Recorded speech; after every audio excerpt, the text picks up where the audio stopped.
Hello everyone and welcome back to the Cyclocross Social podcast. Today we're here to talk about the final round of the Superprestige in Gavere, and I'm here to do that with Issam. Hey everybody. Ton has decided to take a rest from the podcast until the road season begins again. He is focusing on some other things at the moment. So Issam, thank you for being here today. We will be talking, as said, about the final round of the Superprestige. It was the 7th round, not the 8th as Diegem was cancelled. Funny thing, if Gavere would have been cancelled due to whatever reason, the whole Superprestige season would have been invalidated due to a rule, but luckily it didn't come so far. We were racing and actually also with some spectators alongside the course, and Issam will tell us what happened in the men's race. Yeah, thank God that we had some fans along the side cheering on. It was a fast race because it was completely dry. There were some places where it was a little bit muddy and sticky, but overall it was all good. As usual, by a fast race in the first lap, it was really back and forth. Tom van der Bos got a gap, but then was again closed by Dan Soete. But it was almost like peloton racing, a bit what we have seen in Tabor in the beginning of the race. First crucial moment is that Van der Haar takes the lead in Gavere in the second lap and puts them under pressure. Iserbyt is sitting in his wheel, but then they call it the Niels-Albert descent, where Albert crashed in 2007 somewhere. Yeah, Iserbyt tumbles and has the same fate as Niels-Albert. Gets up quite quickly and has to recover. At that moment, the Superprestige is a little bit open because Toon Aerts, number 2 in the classification, was only 4 points behind. Last race of the season, obviously, and with the nature of the Superprestige, where you get 1 point per place difference, that is quite crucial for him. Iserbyt, however, is not holding himself back. After the crash, recovers, gets back to Aerts and even to the leader at that moment, Lars van der Haar. Van der Haar is then, together with Iserbyt, knows that he is not allowed to go in the front, stays in the wheel of Iserbyt. Behind them, there is a group of 2 with Van Toerenhout and Toon Aerts. Van der Haar then senses that Van Toerenhout and Aerts are coming back and then thinks that is the moment to go.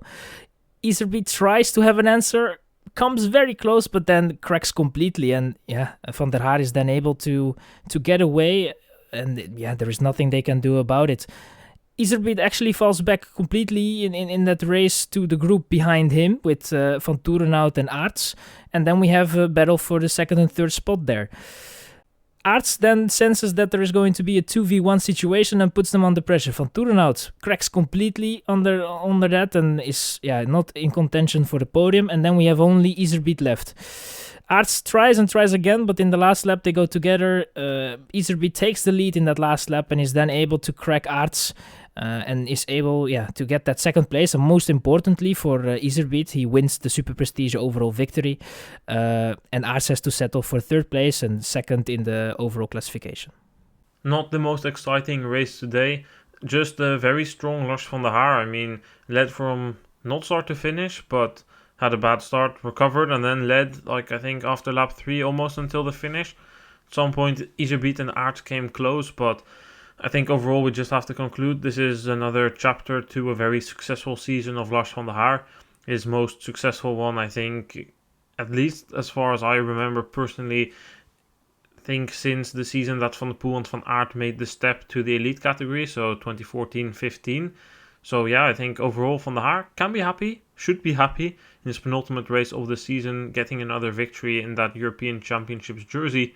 He can be happy. Yeah, for sure he can be happy, and I think the way he did it as well today, obviously Iserbyt had that crash, but I think that if Iserbyt didn't crash, he would just come short to this Van der Haar, because it was truly amazing. Nothing the others could have done. And this is a parkour for his liking when it's dry, and he said it in the interview as well, that he was quite happy that the race was dry, and they asked him about where to place Gavere next season on the calendar, and he was like, as long as it's dry, it doesn't really matter to him. So, you can really see it also in Tabor. He comes alive when it's a dry race. He can attack a course if it's dry so hard, and with the climbing in it as well. Yeah, it's just something Van der Haar can do so well, and the others just today didn't really have an answer. Yeah, in that post-race interview he said it was always his dream to race Gavere on the Grifo tires. It happened today. It was a bit muddy, but it was drying mud, So yeah, he was super happy. Conditions suited him. The course, of course, also suited him because he was able to unleash his power. Van der Haar is a very good type of climber. I think it was also mentioned during the broadcast that it looks a bit like Valkenburg, a course on which he also excels. So overall, a perfect day for him despite a somewhat bad start. Before the race, I was wondering a bit what Van der Haar would do because this is the final weekend of racing. He loves Oostmalle, it's one of his favorite crosses, but he will be skipping that one because after Brussels he will be undergoing a double surgery to both his knees as he still has pain in his knees when doing endurance rides.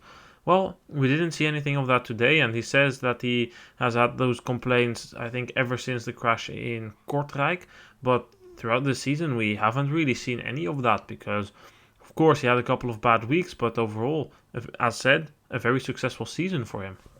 Yeah, I heard about that situation, and I was also quite surprised because they asked him afterwards if if he has some pain in the knee, but it appears to be that it's not really an issue if it's only for a 1 hour effort, but when he goes on the road and has to do a 3 hour training to get the form and the condition, the really condition training, then it starts to play up, and then the issue of the knee comes up, and I think it's a very wise decision to tackle that as quickly as possible and then recover from this season and build up to the next season. But I just looked into his results, and I was quite surprised to see it, but in the elites, this is his first Superprestige victory. He has won in the under 23, but in the elites, quite a long career from him, but it seems to be that this is his first victory in the Superprestige for Lars van der Haar. Well, very surprising that. Didn't see that one coming either because, of course, he has faced Van Aert and Van der Poel, and especially in the beginning of his career it was tough to deal with, but I mean, I thought he would have won a Superprestige round somewhere, but definitely something that still was missing on his palmarès then. He eventually claimed the third place in the overall with this win. Didn't really challenge in the overall. Today, the winner of the overall was Iserbyt. Second place also for Iserbyt. I mean, solid performance. You could really see that he had been saving up for this in the past couple of weekends. Or, well, basically just the last weekend after the World Championships. But Iserbyt did what he needed to do. Of course, had a crash. That was the only moment I thought, oh, if that's a nasty crash, then he could be in trouble because there were still a lot of riders around him. But you could also see today Iserbyt was racing with one thing in his mind, and that was, okay, don't lose 4 points on Toon Aerts, then I win the overall. I make my sponsors happy, I make myself happy, and he did so in the end, ending second and claiming his first ever Superprestige victory.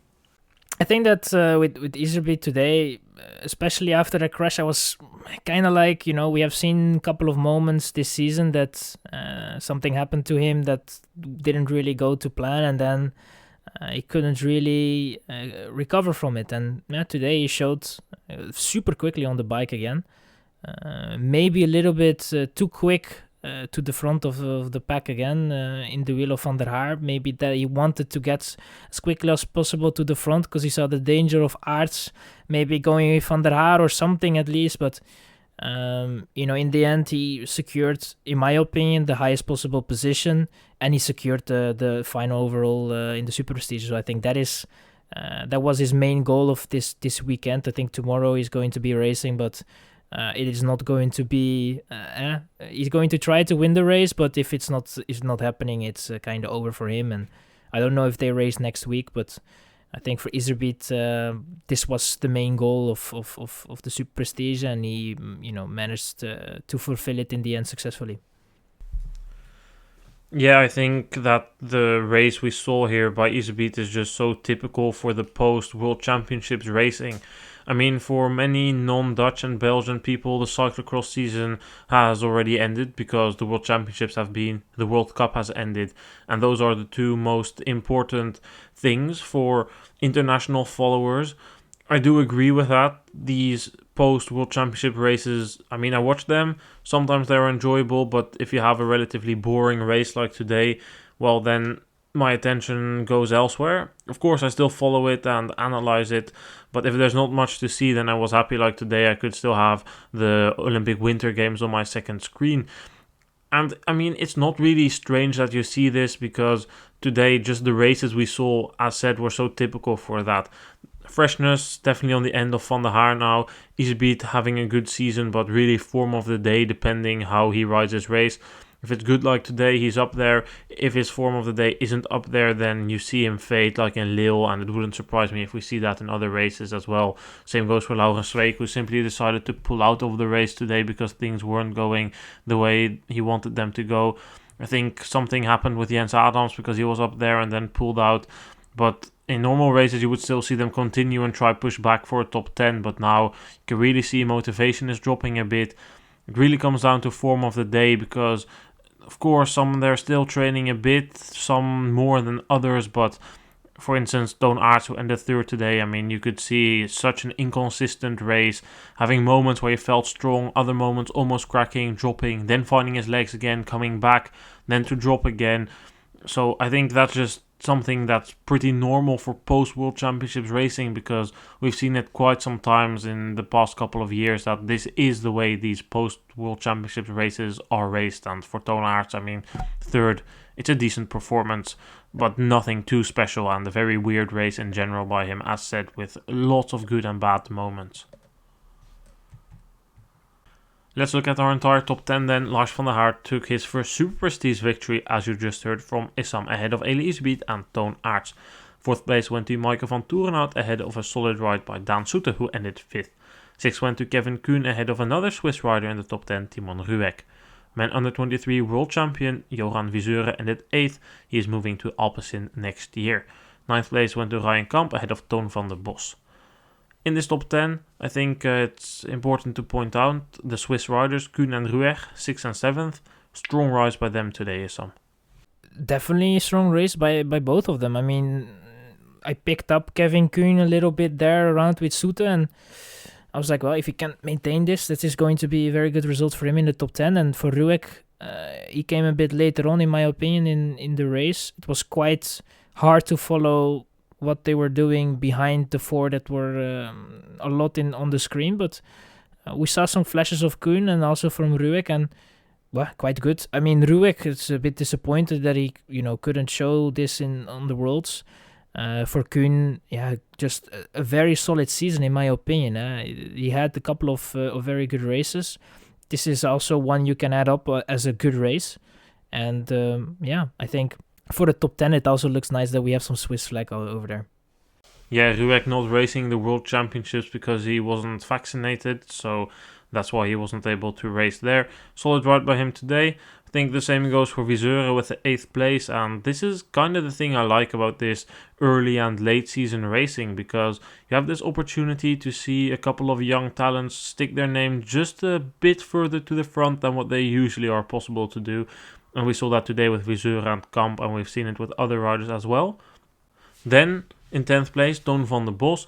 Only thing I have to comment on him is that in our podcast about the whole situation surrounding the Tormans team, we reported he would be going to extend his contract at Paulshauser Bingo. However, Wielerflits was wrong, and they had said that he was going to extend his contract, but het Nieuwsblad reports that Toon van der Bos will indeed not extend his contract.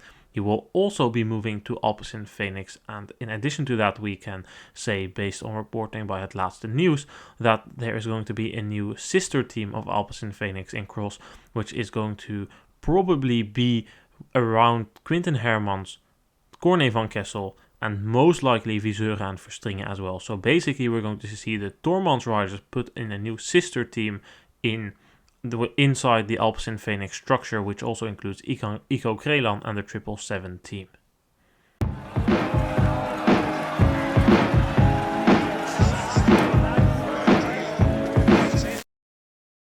Then let's talk about the women's cross. We had a very fast start from Zoe Buxton with Annemarie Worst, but Lucinda Brandt quickly restored the order, took over the lead, started pacing, and was dropping the rest. Her closest chaser was not a rider, it was a drone, providing us with footage from the course until the drone was taken out of the race, and then there was really nobody close to Brandt. Brandt extended their gap to 20 to 25 seconds and then cruised with that gap and eventually extended a bit more, winning with 35 seconds over Annemarie Worst. Worst for that had to fight with Denise Betsma in the final lap.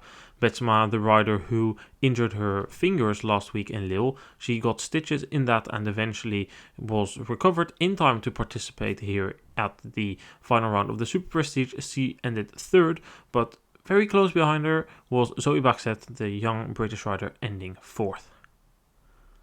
I mean, Issam, again, this is kind of a similar ride as we saw in the men's race. Both riders from Balwas Trek Lions in a European Championship jersey, both not having the fastest start, but eventually winning the race quite easily. Yeah, quite a coincidence, but yeah, what you said. I mean, Brandt was in control of the race from, in my opinion, from the start even, and it was there was just a difference, and you could even see that she opened the gap and then knew when the gap was there that she could just keep the pace but not really go all crazy, and that was even had some time in the last lap to celebrate with the fans way before the finish. So a well-deserved victory by Lucinda Brandt. And then behind, we had, I mean, Betsema, a better day, I would say, just that little bit better. But in the last lap, obviously, there is not going to be enough for her to beat Vorst. If they both go into a last lap, Vorst is most of the time the one that's going to win that battle, and she knew quite quickly that was not going to be it. Yeah, I think Betsema was just, for once, actually not ruining her last lap by making wrong positioning mistakes or something. Today it was just Vorst who was the strongest. And for Betsema, at the end of the season really didn't go the way she wanted it to go. So overall, a third place for Betsema. It was just about enough to secure the second place overall. She ended equal in points with Annemarie Worst, but because she has a victory and Annemarie Worst doesn't, it's Betsema who claims the second place in the Superprestige behind Lucinda Brandt. Tomorrow, Brandt can complete her triple crown of classifications by also securing the win in the X2O Badkamers trophy. And honestly, that should not be an issue considering the fact that her lead is almost 3 minutes over Denise Betsema. Let's look at our entire top 10 then. Brandt ahead of Worst and Betsema. Then we saw Zoe Buxton ahead of Aniek van Alphen and Manon Bakker. The top 10 is rounded up by Helene Clausel, Marie Schreiber, Rebecca Garibaldi and Marion Norbert-Ribeiro. Of course, real standout performance here today by Zoe Buxton, the second-year junior, ending fourth here. Of course, still some names not there, but to still be so strong, fighting for a podium in a classic race like Gavere, it's a very special. It really was, and I was a bit surprised, to be honest. The way she was riding overall was super strong, and to be able to. She wasn't really in the wheel of the women's in front with Vorst and Betsema, but she was able to keep them in eyesight, and I think that Buxton was really good, and just showing us once again that she's really a great talent and has a good future in cyclocross, and let's hope that she is going to keep doing that. A lot of teams that are looking together, and I think this is once again some publicity for her that she's someone that you really need to have in your team, and let's see what the future is going to bring for her. You can hear more from Zoe Buxton on our podcast. I spoke with her last Thursday, and we will be releasing that interview on the upcoming Wednesday. Buxton there said that she felt that she improved her technique this year significantly. I think today you could see that. In the downhill corners you could see, of course she's riding with a lot of confidence, but you could now also see that the bike was going where she wanted to go. It's still not perfect, it's something she can work on, but today she showed that the raw power is there. She will be racing tomorrow in Brussels and then also the final weekend in Sint-Niklaas and Oostmalle because she enjoys it, and that's what you will hear in the interview is the most important thing for her. She didn't literally say it, but it comes basically down to as soon as I don't enjoy riding my bike anymore, I won't do it. And I think that's a good mindset to have. Today things definitely went as they were supposed to go, not like last week. Last week she had a tough weekend, but also that is post-World Championships racing. As said, you will see a lot of riders having good days followed by very bad days because the form simply just isn't at a high level what it has been in the early phase of the season. In the rest of the top 10, honestly, I don't think there's much to talk about. Of course, solid race by Schreiber and Garibaldi, but we will prevent repeating what we said last week, that these are two talented riders. We spoke about them in our podcast of last week, so if you're interested in hearing about those riders, I would recommend listening to that one. Well, as said, there wasn't a lot to say about the races, but there's still one thing we can talk about for a bit, Issam. The placement on the calendar of Gavere. They are placed in the post-World Championships block. It's not a really great place to be as a race. What do you think? It's a classic. How come it ends up here? And maybe more important, do you see it returning to a proper place on the calendar in the middle of the season next year? But it's going to be tough because I think the calendar is getting fuller and fuller, and there's not a lot of place going to be, so you're kind of going to be forced to be at a certain place, and if you're not going to be able to organize it, then you might end up in a situation like now that you're going to be at the end of the season when the World Cup is done, when the World Championships are done, and the interest kind of drops. I mean, it is really in classic, and this is a race that we have seen that if it's at the right dates, that the fans are there, and that it's something to. Yeah, people love it. People love Gavere, and the riders love it as well. So it's really a classic, and I think that the position where it was in November, that is where it should be.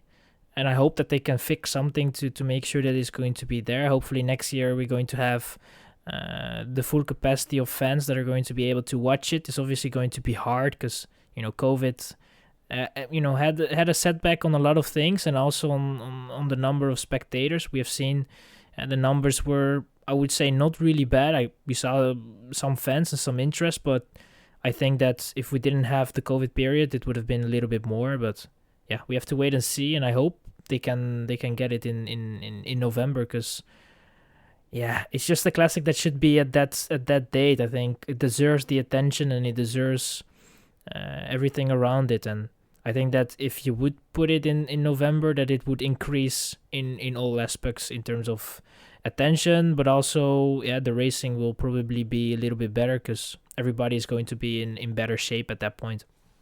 Well, we will for sure see a lot of changes on the calendar. Expect to see quite some changes on the World Cup calendar, for instance, which will be released on Monday. We already know that we are going to have an edition in London, as we reported on Twitter. Wielerflits reported that we are going to see around in Benidorm come in. Hogerheide is organizing the World Championships next year. Namur the European Championships, so that gives 2 new available dates. Kokzijde's latest news reported by het Nieuwsblad is moving out of the World Cup. They think it's too expensive. They will be moving to the X2O Trophy. Question is, which race in the X2O Trophy will go out? For now, only really thing we can come up with is Brussels, considering the fact that it's held on the university campus and there's too many complaints about the cross. This year there's also no spectators allowed there because they think that spectators disrupt students who are preparing for their exams. It's been complaints about that ever since the cross was first organized there.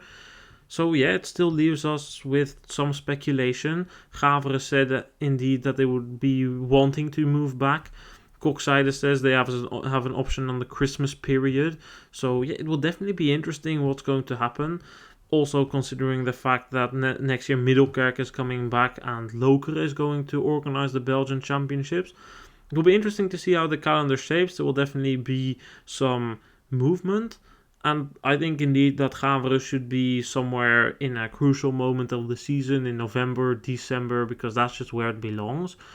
Because you could see it today. I mean, it's one of the few crosses that tries to innovate in terms of course, in terms of also video experience. Because today we saw a drone on the course, but that eventually got taken out by the UCI due to the regulations. But it was very cool to see a drone chasing Brandt, and it gave real cool footage. Definitely did give a lot of nice. I think it's something that they should implement a little bit more. Next time, maybe with the consent of the UCI and making sure that everything within the rules is going to be okay. But I really enjoyed the shots. It was astonishing to watch, actually, and I think that especially if you are having a parcours with some climbing in it, I think as well a parcours like Val di Sole, which is like really outstanding alone, But if you would add just some drone shots in it, it's going to. I think it makes the race in general also a little bit more professional, and you can see it in all sports that even in the football as well, they're really trying to increase that professional part of coverage and making sure that it's going to be top notch, the best of cameras, great quality, just making sure that everything is great in order. And I have the feeling that in cycling, but especially in cyclocross, they can really work on that, because I have the feeling that I'm watching the same cameras for the last 6-7 years, and I think that should not be the case. You should be having some sort of variety. We see it from time to time, but not really, and I think that this is really a good initiative, and hopefully something that they will try to fix, like I said, and that we are going to see it more often, especially on these climb courses. I think that some of the camera angles they have is very cool. I mean, this long cord that they have, and then pull a camera along where you can really go over and under the riders, like we saw on the downhill in Fayetteville. That was really cool. But yeah, at the same time, indeed, some of the camera angles and the way broadcasts are put together just haven't changed. The only thing that has changed is that the quality has gone up, and that we can now easily see who is who, especially if it's rainy and muddy. But yeah, I mean, overall, I think it's something that indeed should have been looked into better, because I knew that this wasn't allowed, so I was already surprised when it did happen, and when I did see this footage come in. At the end of the day, it can also be very dangerous. Of course, these guys controlling these drones are professionals, but you wouldn't want that drone to crash down for a reason, or especially what's difficult is, what if Lucinda Brandt crashes? Is the drone quick enough to react, or will it slap into her? Because it looked like the drone was flying quite low. It's something that should be looked into, or maybe find a different way, like have everybody race with onboard cameras, or other ways to improve the viewing experience, like having sector times like you have in F1. So those are all things that should be looked into, but that's not our task. We just analyze the racing today, and tomorrow we'll do that again in Brussels. Issam, thank you for being here. Yeah, thanks for hosting, and looking forward to Brussels. Yeah, see you again tomorrow to talk about Brussels. Hopefully everyone will tune in again. Thanks for listening. Goodbye.